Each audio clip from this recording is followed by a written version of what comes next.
കുഞ്ഞുങ്ങൾ കരഞ്ഞാൽ കളിപ്പാട്ടം എടുത്തു കൊടുക്കും. ഇന്നും കുഞ്ഞിന് നൽകുന്നത് ഫോണാണ്. ഫോണിനോട് ആകർഷണം തോന്നിയ പിന്നെ വിടാൻ പറ്റാത്ത സ്ഥിതിയായി. ക്ലീൻ പേപ്പർ പോലെയാണ് കുട്ടികളായ ഞങ്ങളുടെ മനസ്സ്.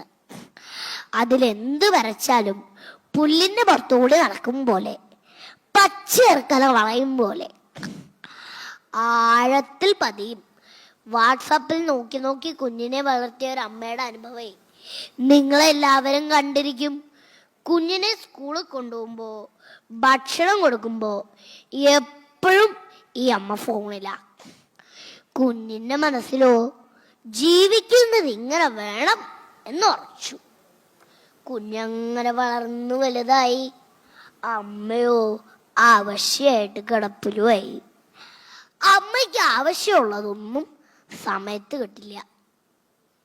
എങ്ങനെ കിട്ടുക? മകള് വാട്സപ്പിലല്ലേ. മരണസമയം അടുത്തു. അമ്മയുടെ നാവ് ചലിക്കാതെയായി. കണ്ണീർ ശാലകൾ ഒഴുകിയിറങ്ങി.